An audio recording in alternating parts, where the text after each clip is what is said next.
Hello and welcome to my channel. I'm Tiffany, a retired librarian turned homeschool mom, and in this video we're going to continue with the Princess Diaries with book 4. This is A Princess in Waiting.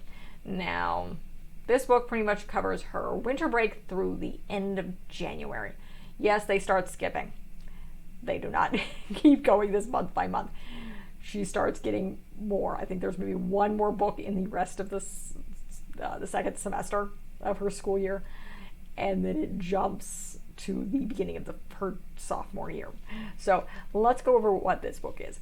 So in the beginning of this book, it goes over what she's doing in Genovia during their winter break, which covers, strangely enough, like close to a month. So from Christmas until, I think she doesn't start school until like January 20th or something. So yeah, their holidays are about a month long. So excuse me, I have a toddler who's active, and this is nighttime because she's sleeping, and that's when I film. So moving on. So that entire, basically the first part of the book covers all the things she does, including she does some minor snafus here. So in her introduction to Parliament, she brings up parking meters, which causes a minor scandal because they have some day tripper issues with basically people coming over from France and I believe Spain, because that's kind of where they're situated. So, and it causes issues. Enough that her father doesn't come back to the States with her because he's dealing with Parliament and parking meter issues, which certainly now some people actually agree with. But her grandmother is infuriated with her because they're afraid it's going to ruin the aesthetic of tourism, which is the main, besides fishing, I think tourism is the thing. Fishing comes up later. Later books, Mia has issues. But again, the other things that are going on, she's trying to talk to Michael, who's visiting. They're visiting the family in Florida, his grandparents in Florida, arguing with Lily, and counting down the days since she's seen him until she will see him, and being freaked out because she forgot his birthday and what should she get him for his birthday, and yeah, random teenage nonsense, which is still kind of funny. Then she gets back to school. She actually falls asleep on the way, I think her second day of school, on her way to princess lessons, doesn't wake up. Laura's can't wake her up. They just take her home and put her to bed. She doesn't wake up till the next morning because she's exhausted from probably Genovia and flying and trying to get ready for the next school year. So, and yes, they were getting weird messages from the principal about various things. And then we go on to the next school year. So this next month, actually, I might go into a little bit into February. But her grandmother is irritating. We know this already by the time you figured this out by the time you hit book 4, that her grandmère, as she is called, is extremely irritating. So grandma wants her to go to this ball on a day she's supposed to have a date with Michael. And she's all worried he's going to break up with her because she has family obligations. She gets out of it, but then her grandmother coaxes her by basically crying and claiming that she's trying to show Mia off to this former bully of hers from boarding school, and yeah. And it turns out to be a massive farce. What she's trying to do is set her up to be dating her cousin Renee. No.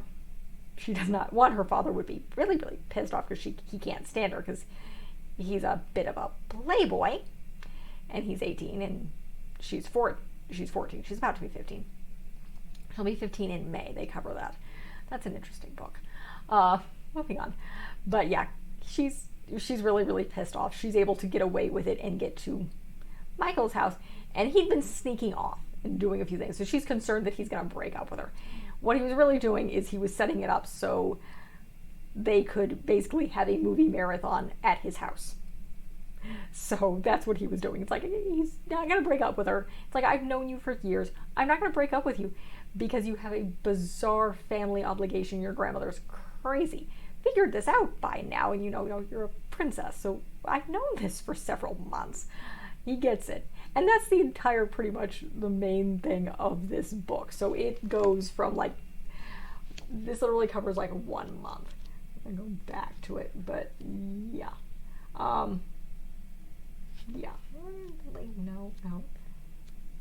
at the actual end of this book. So yeah, it pretty much covers the end of January. So it goes literally just 1 month for the entire book. But again, there's also a lot of random lists in here and her homework assignments and all sorts of school schedulings and random interesting nonsense, because it's partially the ramblings of a 14-year-old girl and her obsession with the fact her boyfriend's going to break up with her because she's being forced to go to this ball. And yes, her grandmother actually gets her out of school, claiming her father is ill again, to have a dress fitting.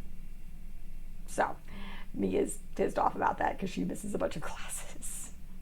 So, and that's really the end of this book. There's not actually much to it. They get more interesting, obviously, as Mia gets older. So this is, it's fun, it's fluff, but yeah, she's obsessing through most of the book, either seeing Michael, not seeing Michael, his birthday, and trying not to, thinking he's going to break up with her because Grandma's coaxing her into going to some bizarre ball. As it turns out, she's trying to hook her up with her smoking, slightly obnoxious playboy of a cousin. And I don't think they're that closely related, but still, he's like a third cousin once removed. But, you know, royalty. They marry family because they're weird.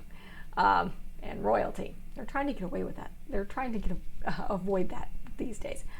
But that's the end of this review. If you like what you see, I'm sure if you're watching this, hopefully you've watched the other reviews. Be sure to check out the rest of them. I am covering the entire series. Like and subscribe. I do a bunch of other stuff. As I've mentioned in other videos, one of the reasons I'm covering these is the previous big series that I covered was the Last Apprentice, which was really, really dark. So that was the last major series that I covered, and I wanted something a little bit lighter. And this is light. It's light and fluff. I cover a bunch of other stuff. I do some kids travel stuff. My daughter is about 3 years old, so we're getting into more homeschooling or secular homeschooler stuff. So we'll get into more homeschooling stuff, more travel stuff. I do a bunch of children's picture books, a variety of different films. So be sure to check out my playlists and the rest of my channel, like and subscribe, and see what else I have planned. Thank you.